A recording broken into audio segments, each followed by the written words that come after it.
So the last 2 days have been unbelievably long. Like, I can't believe that all the events that took place in the last 48 hours. So to start, we were already a little frazzled because the day before we were supposed to travel, Kuwait airports shut down because of the war. But the trip to Dammam, Saudi Arabia, and the flights all went smoothly, and I was super grateful for that. We reached Chicago yesterday morning at like 8:30 a.m. and I thought the hardest part of our trip was over by then. At 10:30, we took the Peoria charter bus from Chicago to Champaign. Now, since my internship was at Champaign, I booked an accommodation here. It was supposed to be a 1-bedroom, 1-bathroom house for me and my brother to stay at. And the landlady that was dealing with me had been super responsive. Everything seemed pretty formal. Like, I had a bunch of lease agreements that I signed, and I was ready to move into the place. So since I was in Kuwait, I got the keys shipped to someone we knew from church. So once we reached the Illinois terminal by bus, we asked that Chechen who had the keys to come and pick us up from there and take us to the new house. So they come and pick us up, we go to the new location, and I open the bag of keys that I haven't seen so far. And the keys don't look like actual keys, they look like toy keys. Or like the kind of keys to open like a locker room instead of an actual house lock. We go up to the door, the keys don't fit. So I immediately email the landlady, and keep in mind, so far she's been replying back to me in the 5 minutes that I email her, which is like already red flag number 1. So she's not replying to my emails. Meanwhile, we're checking all the other side doors of the house if we could open one of those. We're knocking on the doors to see if anybody inside would open the door for us, if there was somebody inside. And nothing's working, so I'm calling her cell phone. Red flag number 2, I'd never called her, I've never spoken to her, it's only been email communication. And now in hindsight, like, there was so many signs. Like, when I would transfer money to her bank account, every time she would send me her bank account details, it would have a different name, like the 3 times I transferred money to her. And I never thought that much of it. Like, I thought it was odd, but then I assumed it could be her partner's bank account, it could be one of her parents' bank accounts, some, like maybe she has a preferred name that she isn't using, maybe a legal name and a preferred name. And on top of that, there were so many times when she'd make me pay extra money. And again, I blindly just listened to what she asked me to do. After I paid my first month's rent, she asked me to send her $200 to clean up the entire apartment and change the locks for safety purposes. And I paid her that money. And on top of that, 2 weeks into me moving in, she tells me that her manager requires my financial verification because what if I can't pay the entire 3 months' rent? But since we already had 2 weeks left, financial verification would take up to a month. So we couldn't go that route. So the second option for that was for me to pay the second month's rent, so that as like a deposit of proof that I have money to pay the rent. And I paid that rent as well. So I paid not just like 1 month's rent and a deposit, I paid a deposit, I paid 1 month's rent, I paid $200 to change the locks, and I paid a second month's rent. So, like, within the first half an hour, we figured that this was a scam. But before that, thankfully, Chechi and Chicha invited us over to their house, and I'm super grateful for that. We spent the entire evening there. I got to play with their little baby girls, and we went for dinner to one of our mutual friends' house. And the food there, was phenomenal. After dinner, we knocked right out because we were still jet lagged, tired from the traveling, and all of this was just a huge tour on us. Slept well, woke up the next morning, and immediately started looking for other accommodations. because number one, it's an inconvenience to the family that was hosting us. They were super nice and super friendly, and I'm so grateful that they were there. Like, I don't know what I would have done if I didn't know any, like if they weren't there. But they do have 5 and 3-year-old girls, and she's pregnant as well. So there's just a lot happening, and I didn't want to be an inconvenience to them.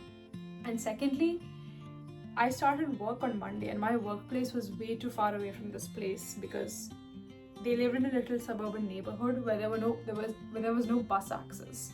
So I wouldn't be able to get to work by myself like that. And like, it was just inconvenient in general. So I'm looking for places, I'm telling my parents to look for places, and my uncle actually found an Airbnb that was in like the perfect location.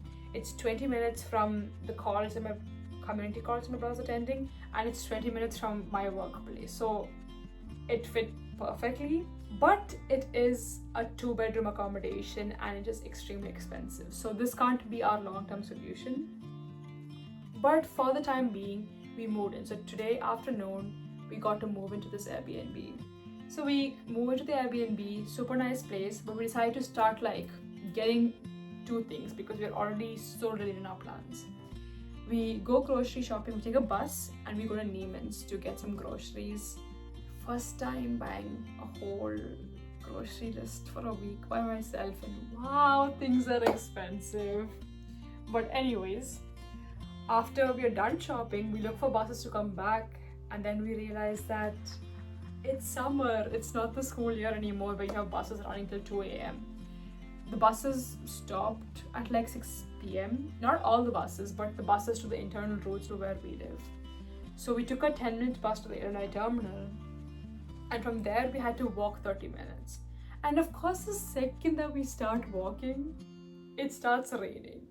So we get back to the terminal and we just chill there for 30 minutes till the rain stops. Then we start walking, and the 30-minute walk was brutal because we were carrying like so much stuff, so many groceries. My back and my arms were aching by the end of it. So we showered and we decided to start cooking. So we bought canned chickpeas and canned tomatoes to make a chickpea curry, like a chana curry, chana masala curry. Thought it would be super fast, like just like, you know, saute some onions, chana, tomatoes, some like spinach, like super fast curry with some masalas, right? And then we realized we didn't have a can opener. So my brother starts using a spoon and trying to like maneuver his way around. And then he thinks it's a smart idea to use the opening and use his finger to open it. And he has this huge slash across his finger.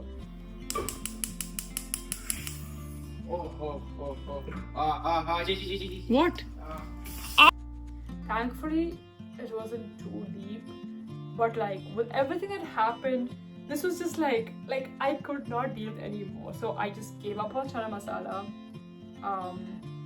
That can happen a different day. Thankfully, my mom packed us a couple of cans of tuna with the like thing you can open it with. So we just popped open 2 cans of tuna, a little chili mayo, and a slice of bread, and that was our dinner. So now I've ordered a can opener and an umbrella on Amazon, and it should come day after tomorrow. So that's what our last 2 days have looked like, and my internship starts tomorrow. I'm not as prepared as I would like to be, but you know, new things, I'm ready to learn, and I'm looking forward to it. Good night. Looking past all that chaos, a huge blessing this summer is that I get to spend it in a city I'm already familiar with. I don't have to relearn everything from scratch. I already know how to use the bus system. I know what stores are around if we need something, and I have people I can call in case of an emergency, which definitely made a huge difference. On the internship side though, being in a smaller district office has definitely been an experience. FedEx actually has a great internship program overall, and from what I'd heard, in some of the bigger hubs and offices, They hire multiple interns across different departments, assign them mentors, give them projects to work on. It's all very structured. Meanwhile, I was the only intern in my office. So during the first week especially, I felt kind of useless because they didn't really have much for me to do. Yet. Most of my time was spent watching safety training videos. And the one engineering task I got that first week was basically to play around with AI and test out its capabilities. What does that even mean? I didn't even know the fundamentals of how a company this big actually works. How am I supposed to optimize the system when I don't even understand what the system is yet? So that first week was rough, mostly because I just didn't understand why they had hired me. I was joking to my mom that maybe I was just the diversity hire, the colored woman in engineering placed into an office full of white middle-aged men. Slowly I realized the best thing you can do is to stop forcing yourself to only ask questions if they are smart questions. Ask people to just show you their workflow. Ask what they actually do in a normal day. Ask what reports they use. Ask what those abbreviations and terms mean. Ask what the point of the task is. And ask everyone, admin staff, your manager, the people working alongside you, because even if their roles are completely different from yours, it helps you understand how the whole place functions. And once I started doing that, things made a little bit more sense. By the second week, I was finally given 2 actual tasks. The first task was helping automate admin workflows. Basically, instead of the admin having to manually pull reports in every morning, take screenshots, summarize them, and send everything out herself, I was asked to build some sort of recurring system that could automate parts of that process and make her life easier. The second task was helping build an interactive map of the district to visualize package flow more clearly.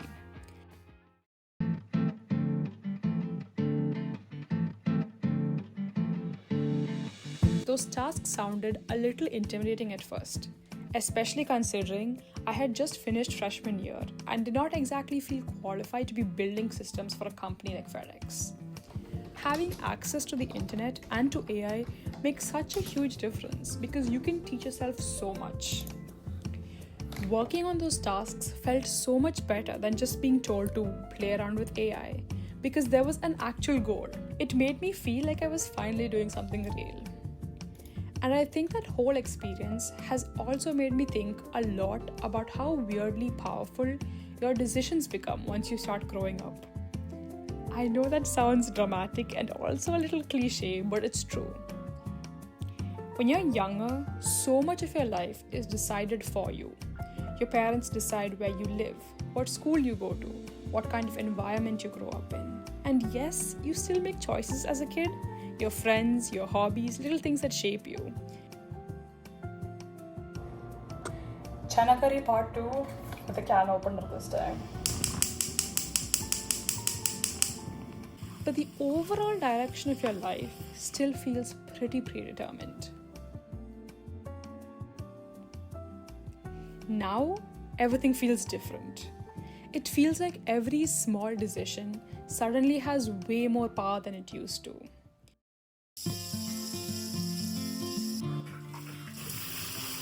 Where you choose to apply, whether you decide to try for something or not, whether you stay in your comfort zone or put yourself in an uncomfortable situation. All of these things can completely change what your life looks like even just a few months later. And this internship is a perfect example of that. Because originally, I was not planning to work this summer at all. My plan was to go home to Kuwait and spend what might be one of the last truly free summers of my life with my family. And then one day, I mentioned that to my dad, and he made a joking comment about how I was just going to waste away the whole summer at home instead of doing something useful. And just because he said that, I got annoyed and decided I was going to get a job just to prove a point, which is objectively a ridiculous reason to start an internship search. But at the time, I really thought it would be simple. I thought I'd apply for a few things and something would work out because that had been my previous experience with jobs. Very quickly, I realized that getting an internship, especially as a freshman and especially an engineering internship, is not simple at all. That was when my whole mindset shifted. Instead of thinking, I need to get an internship, I started thinking, okay, I'll just apply and interview as much as I can so that when I'm looking seriously next summer, I'll at least know what I'm doing. So I started applying to a bunch of jobs on Handshake and LinkedIn. At first, I only looked for roles that specifically mentioned freshmen, which basically eliminated almost everything. Then I switched strategies and started applying to any job where I felt like, realistically, if they hired me, I could learn the skills quickly enough to do it. FedEx was one of those jobs. And after applying online, I didn't really want to just sit around waiting. So I also started going to career fairs and talking to recruiters in person. That led to a few interviews with different companies too. And somehow, FedEx was the one where I made it the furthest. But for that final interview, I prepared like crazy. I researched the company so much, watched every YouTube video I could find about interview tips, and in the days leading up to it, I would go on these 2-hour walks just to practice speaking my answers out loud. And somehow it worked. I landed the internship here in Champaign. And that's what I mean about decisions having power. There's a version of the summer where I never applied in the first place and I'm just at home in Kuwait with no internship. There's another version where I got a position somewhere completely unfamiliar and spent the summer trying to survive in a new place. And then there's this version, the one where I'm here, figuring things out with a crazy chaotic story to tell as well. And thank you for sitting around and listening to that story.